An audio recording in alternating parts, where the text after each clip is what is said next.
लोकसभा के अध्यक्ष श्रीमान ओम बिरला जी, राज्यसभा के उपसभापति श्रीमान हरिवंश जी, केंद्रीय मंत्रिपरिषद के मेरे साथी श्री प्रहलाद जोशी जी, श्री हरदीप सिंह पुरी जी, अन्य राजनीतिक दलों के प्रतिनिधिगण, वर्चुअल माध्यम से जुड़े अनेक देशों के पार्लियामेंट के स्पीकर्स, यहां उपस्थित अनेक देशों के एम्बेसडर्स, इंटर पार्लियामेंट्री यूनियन के मेंबर्स, अन्य महानुभाव और मेरे प्यारे देशवासियों, आज का दिन बहुत ही ऐतिहासिक है। आज का दिन भारत के लोकतांत्रिक इतिहास में मील के पत्थर की तरह है। भारतीयों द्वारा भारतीयता के विचार से ओतप्रोत भारत के संसद भवन के निर्माण का शुभारंभ हमारी लोकतांत्रिक परंपराओं के सबसे अहम पड़ाव में से एक है। हम भारत के लोग मिलकर अपनी संसद के इस नए भवन को बनाएंगे और साथियों, इससे सुंदर क्या होगा, इससे पवित्र क्या होगा जब भारत अपनी आजादी के 75 वर्ष का पर्व मनाए तो उस पर्व की साक्षात प्रेरणा हमारी संसद की नई इमारत बने। आज 130 करोड़ से ज्यादा भारतीयों के लिए बड़े सौभाग्य का दिन है, गर्व का दिन है, जब हम इस ऐतिहासिक पल के साक्षी बन रहे हैं। साथियों, नए संसद भवन का निर्माण नूतन और पुरातन के सह अस्तित्व का उदाहरण है। ये समय और जरूरतों के अनुरूप खुद में परिवर्तन लाने का प्रयास है। मैं अपने जीवन में वो क्षण कभी नहीं भूल सकता जब 2014 में पहली बार एक सांसद के तौर पर मुझे संसद भवन में आने का अवसर मिला था। तब लोकतंत्र के इस मंदिर में कदम रखने से पहले मैंने सिर झुकाकर, माथा टेककर लोकतंत्र के इस मंदिर को नमन किया था। हमारे वर्तमान संसद भवन ने आजादी के आंदोलन और फिर स्वतंत्र भारत को गढ़ने में अपनी अहम भूमिका निभाई है। आजाद भारत की पहली सरकार का गठन भी यही हुआ और पहली संसद भी यहीं बैठी। इसी संसद भवन में हमारे संविधान की रचना हुई, हमारे लोकतंत्र की पुनर्स्थापना हुई। बाबा साहब आंबेडकर और अन्य वरिष्ठों ने सेंट्रल हॉल में गहन मंथन के बाद हमें अपना संविधान दिया। संसद की मौजूदा इमारत स्वतंत्र भारत के हर उतार चढ़ाव, हमारी हर चुनौतियां, हमारे समाधान, हमारी आशाओं आकांक्षाओं, हमारी सफलता का प्रतीक रही है। इस भवन में बना प्रत्येक कानून, इन कानूनों के निर्माण के दौरान संसद भवन में कहीं गहरी अनेक गहरी बातें, ये सब हमारे लोकतंत्र की धरोहर है। लेकिन साथियों, संसद के शक्तिशाली इतिहास के साथ ही यथार्थ को भी स्वीकारना उतना ही आवश्यक है। ये इमारत अब करीब करीब 100 साल की हो रही है। बीते दशकों में इसे तत्कालीन जरूरतों को देखते हुए निरंतर अपग्रेड किया गया। इस प्रक्रिया में कितनी ही बार दीवारों को तोड़ा गया है, कभी नया साउंड सिस्टम, कभी फायर सेफ्टी सिस्टम, कभी आईटी सिस्टम।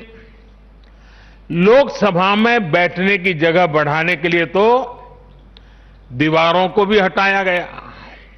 इतना कुछ होने के बाद संसद का ये भवन अब विश्राम मांग रहा है।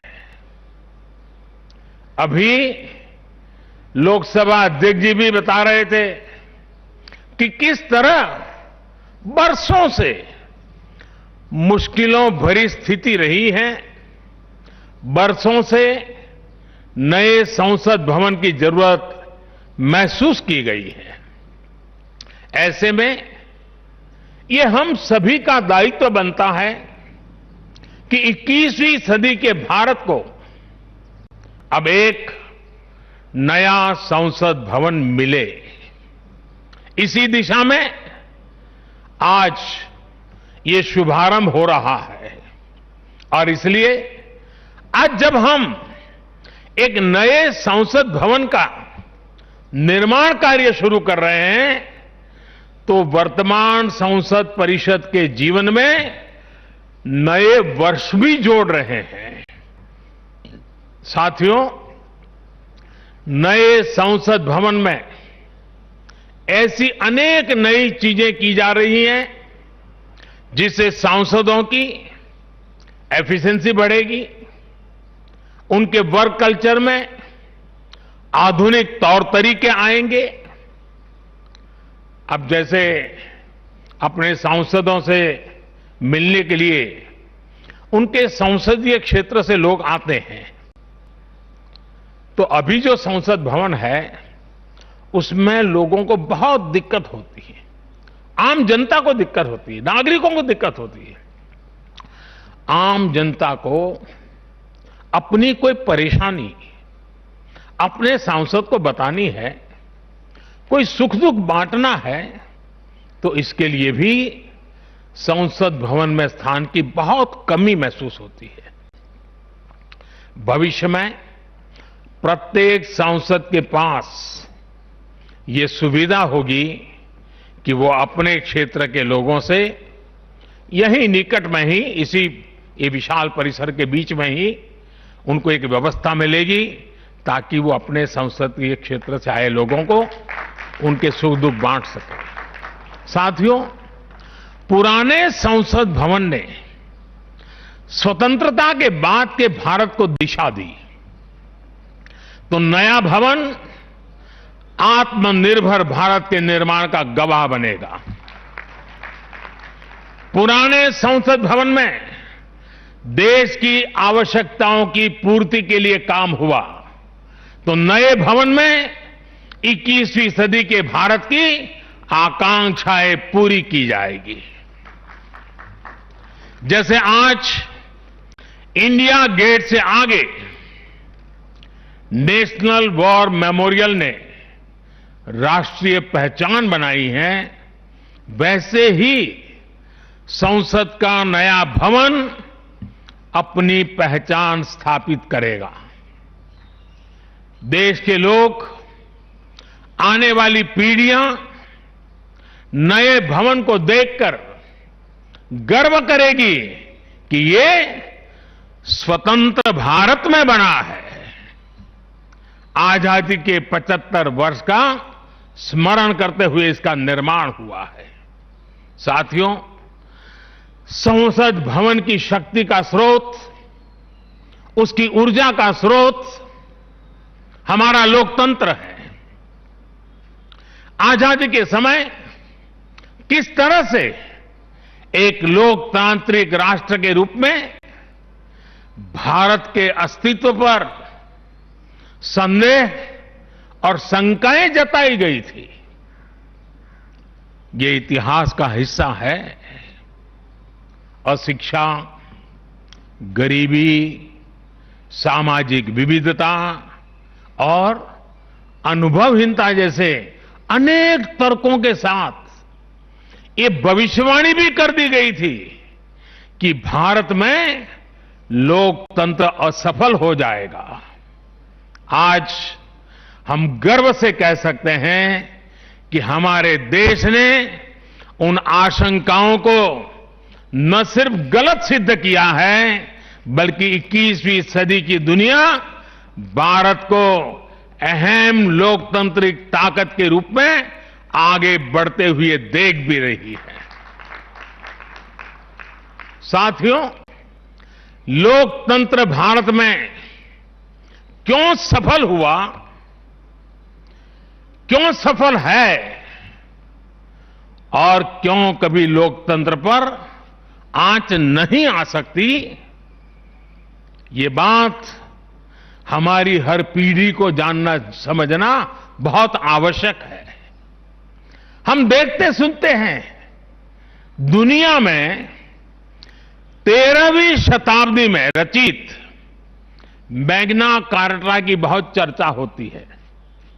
कुछ विद्वान इसे लोकतंत्र की बुनियाद भी बताते हैं, लेकिन ये भी बात उतनी ही सही है कि मैग्ना कार्टा से भी पहले 12वीं शताब्दी में 12th सेंचुरी में ही भारत में भगवान बसवेश्वर का अनुभव मंटपम अस्तित्व में आ चुका था।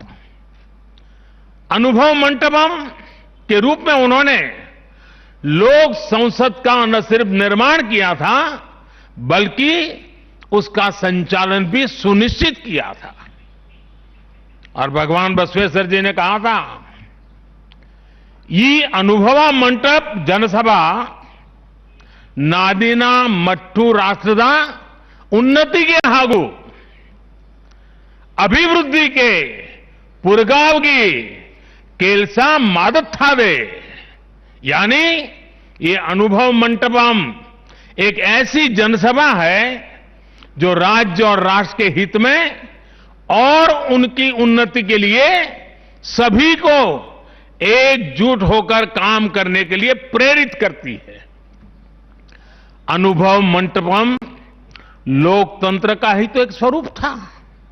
साथियों, इस कालखंड के और पहले जाएं तो तमिलनाडु में चेन्नई से 80-85 किलोमीटर दूर उत्तरा मेरूर नाम के गांव में एक बहुत ही ऐतिहासिक साक्ष्य दिखाई देता है।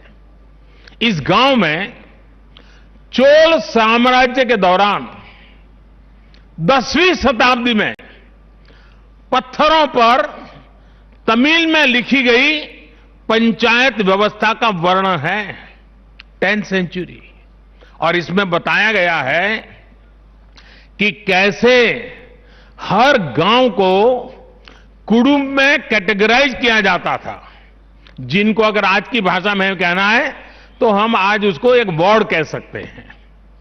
उन कुटुंबों से एक एक प्रतिनिधि महासभा में भेजा जाता था। और जैसा आज भी होता है, इस गांव में 1000 वर्ष पूर्व जो महासभा लगती थी वो आज भी वहां मौजूद है।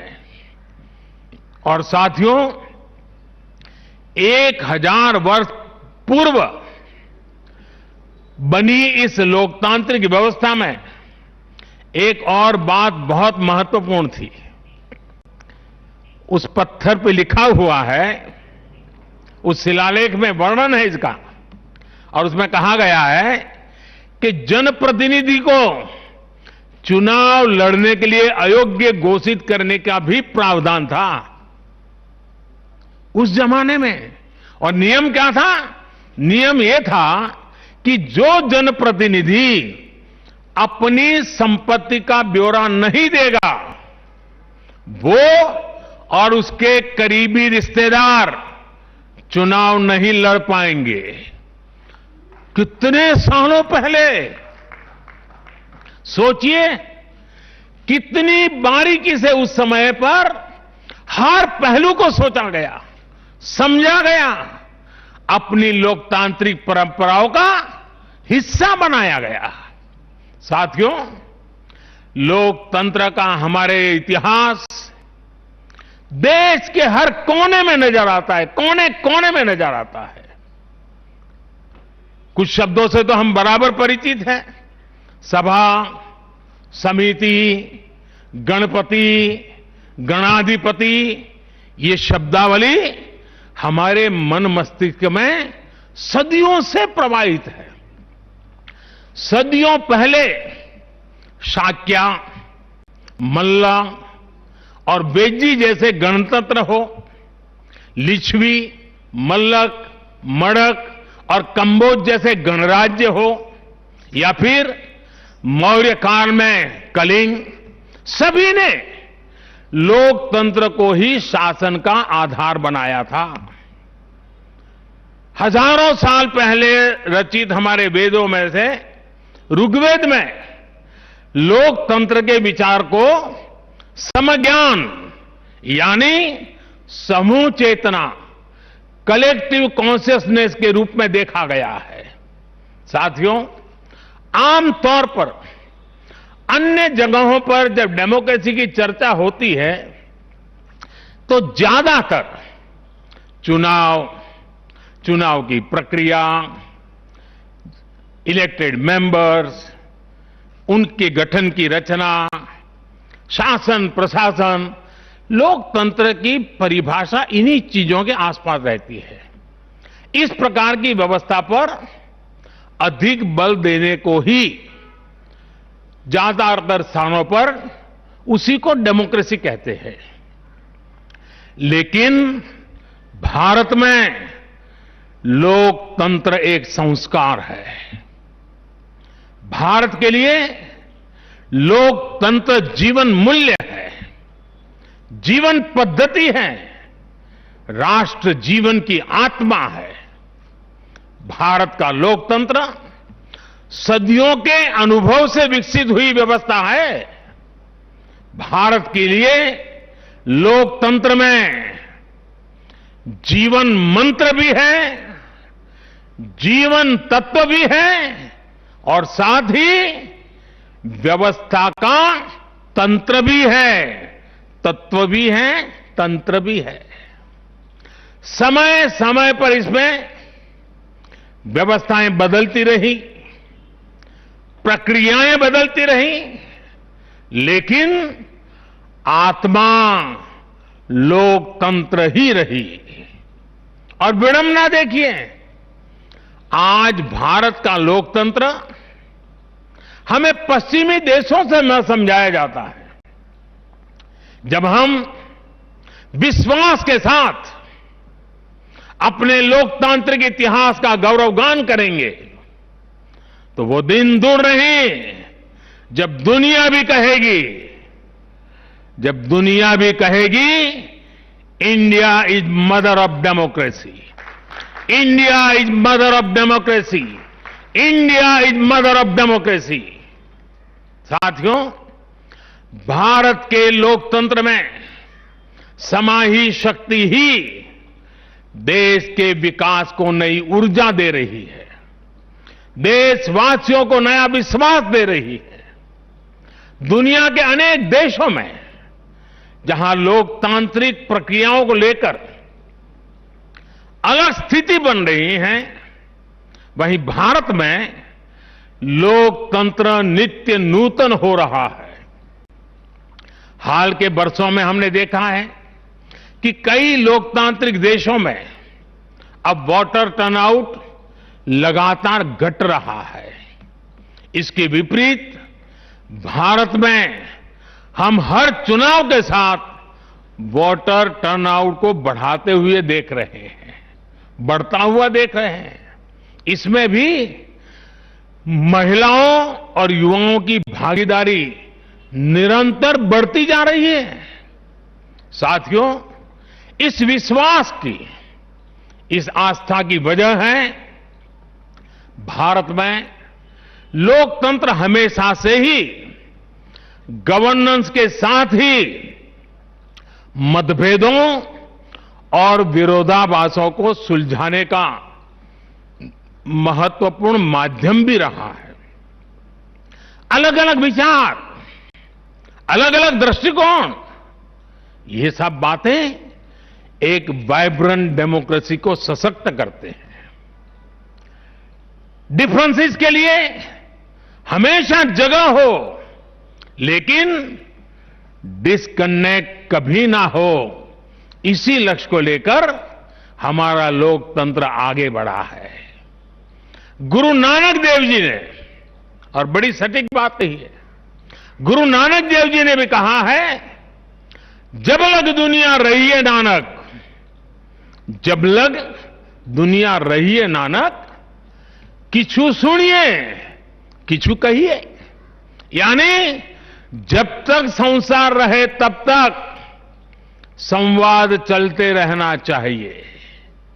कुछ कहना और कुछ सुनना, यही तो संवाद का प्राण है, यही लोकतंत्र की आत्मा है। पॉलिसीज में अंतर हो सकता है, पॉलिटिक्स में भिन्नता हो सकती है, लेकिन हम पब्लिक की सेवा के लिए हैं।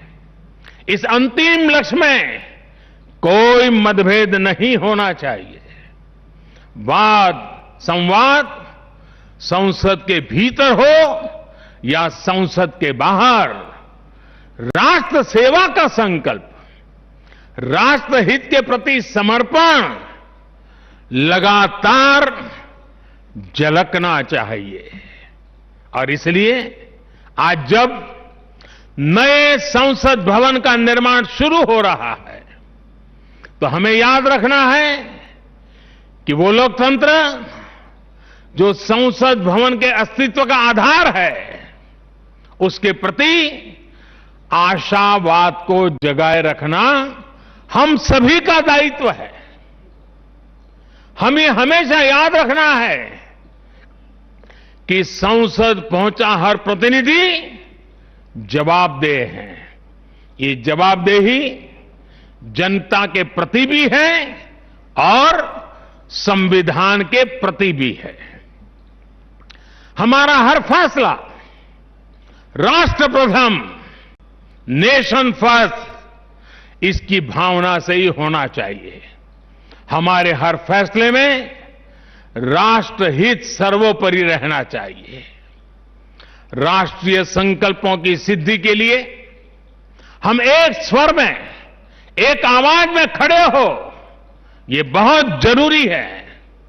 साथियों, हमारे यहां जब मंदिर के भवन का निर्माण होता है, तो शुरू में उसका आधार सिर्फ ईंट पत्थर ही होता है।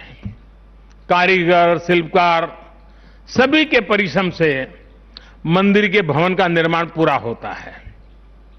लेकिन वो भवन एक मंदिर तब बनता है, उसमें पूर्णता तब आती है जब उसमें प्राण प्रतिष्ठा होती है।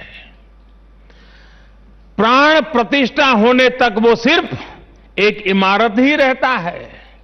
साथियों, नया संसद भवन भी बनकर तो तैयार हो जाएगा, लेकिन वो तब तक एक इमारत ही रहेगा जब तक उसकी प्राण प्रतिष्ठा नहीं होगी। लेकिन ये प्राण प्रतिष्ठा किसी एक मूर्ति की नहीं होगी।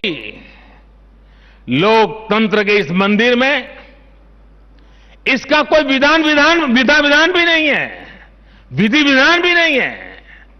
इस मंदिर की प्राण प्रतिष्ठा करेंगे इसमें चुनकर आने वाले जनप्रतिनिधि। उनका समर्पण, उनका सेवा भाव इस मंदिर की प्राण प्रतिष्ठा करेगा। उनका आचार, विचार, व्यवहार इस लोकतंत्र के मंदिर की प्राण प्रतिष्ठा करेगा।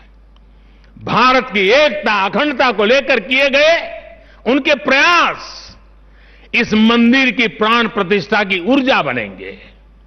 जब एक एक जनप्रतिनिधि अपना ज्ञान, अपना कौशल्य, अपनी बुद्धि, अपनी शिक्षा, अपना अनुभव पूर्ण रूप से यहां निचोड़ देगा, राष्ट्रहित में निचोड़ देगा, उसी का अभिषेक करेगा, तब इस नए संसद भवन की प्राण प्रतिष्ठा होगी। यहां राज्यसभा काउंसिल ऑफ स्टेट्स है, एक ऐसी व्यवस्था है जो भारत के फेडरल स्ट्रक्चर को बल देती है। राष्ट्र के विकास के लिए राज्य का विकास, राष्ट्र के विकास के लिए राज्य का विकास, राष्ट्र की मजबूती के लिए राज्य की मजबूती, राष्ट्र के कल्याण के लिए राज्य का कल्याण, इस मूलभूत सिद्धांत के साथ काम करने का हमें प्रण लेना है। पीढ़ी दर पीढ़ी आने वाले कल में जो जनप्रतिनिधि यहां आएंगे, उनके शपथ लेने के साथ ही प्राण प्रतिष्ठा के इस महायज्ञ में उनका योगदान शुरू हो जाएगा। इसका लाभ देश के कोटि कोटि जनों को होगा। संसद की नई इमारत एक ऐसी तपोस्थली बनेगी जो देशवासियों के जीवन में खुशहाली लाने के लिए काम करेगी, जन कल्याण का काम करेगी। साथियों, 21वीं सदी भारत की सदी हो, यह हमारे देश के महापुरुषों और महान नारियों का सपना रहा है।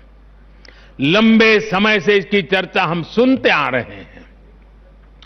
21वीं सदी भारत की सदी तब बनेगी जब भारत का एक एक नागरिक अपने भारत को सर्वश्रेष्ठ बनाने के लिए अपना योगदान देगा।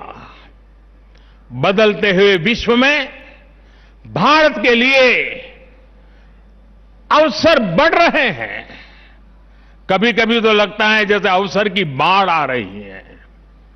इस अवसर का हमें किसी भी हालत में, किसी भी सूरत में इन अवसरों को हमें हाथ से निकलने नहीं देना है। पिछली शताब्दी के अनुभवों ने हमें बहुत कुछ सिखाया है। उन अनुभवों से सीखे और उन अनुभवों की सीख हमें बार बार याद दिला रही है कि अब समय नहीं गंवाना है, समय को साधना है। साथियों, एक बहुत पुरानी और महत्वपूर्ण बात मैं आज जिक्र करना चाहता हूं। वर्ष 1897 में स्वामी विवेकानंद जी ने देश की जनता के सामने 1897 में कहा था कि अगले 50 सालों के लिए उन्होंने एक आह्वान किया था और स्वामी जी ने कहा था कि आने वाले 50 सालों तक भारत माता की आराधना ही सर्वोपरि हो। देशवासियों के लिए उनका यही एक काम, भारत माता की आराधना। और हमने देखा उस महापुरुष की वाणी की ताकत। इसके ठीक 50 वर्ष बाद 1947 में भारत को आजादी मिल गई थी। आज जब संसद के नए भवन का शिलान्यास हो रहा है तो देश को एक नए संकल्प का भी शिलान्यास करना है। हर नागरिक को नए संकल्प का शिलान्यास करना है। स्वामी विवेकानंद जी ने उनके उस आह्वान को याद करते हुए हम सबको ये संकल्प लेना है। ये संकल्प हो इंडिया फर्स्ट का, भारत सर्वोपरि। हम सिर्फ और सिर्फ भारत की उन्नति, भारत के विकास को ही अपनी आराधना बना ले।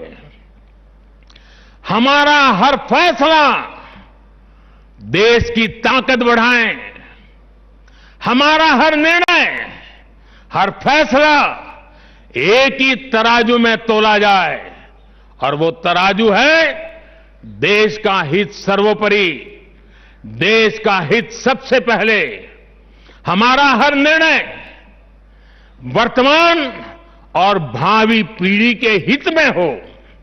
साथियों, स्वामी विवेकानंद जी ने तो 50 वर्ष की बात की थी। हमारे सामने 25-26 साल बाद आने वाली भारत की आजादी की 100वीं वर्षगांठ है, जब देश वर्ष 2047 में 2047 में अपनी स्वतंत्रता के 100वें वर्ष में प्रवेश करेगा। तब हमारा देश कैसा हो, हमें देश को कहां तक ले जाना है, इस 25-26 वर्ष कैसे हमें खप जाना है, इसके लिए हमें आज संकल्प लेकर काम शुरू करना है। जब हम आज संकल्प लेकर देश हित को सर्वोपरि रखते हुए काम करेंगे तो देश का वर्तमान ही नहीं बल्कि देश का भविष्य भी बेहतर बनाएंगे। आत्मनिर्भर भारत का निर्माण, समृद्ध भारत का निर्माण अब रुकने वाला नहीं है, कोई रोक भी नहीं सकता। साथियों, हम भारत के लोग ये प्रण करें, हमारे लिए देश हित से बड़ा और कोई हित कभी नहीं होगा। हम भारत के लोग ये प्रण करें, हमारे लिए देश की चिंता अपनी खुद की चिंता से बढ़कर होगी। हम भारत के लोग ये प्रण करें, हमारे लिए देश की एकता अखंडता से बढ़कर कुछ नहीं होगा।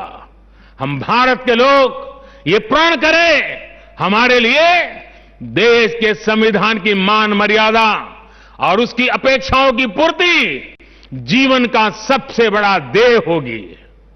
हमें गुरुदेव रविन्द्रनाथ टैगोर की ये भावना हमेशा याद रखनी है।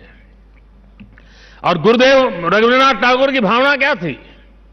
गुरुदेव कहते थे, एकोता उत्साहो धरो, एकोता उत्साहो धरो, জাতীয় উন্নতি করো,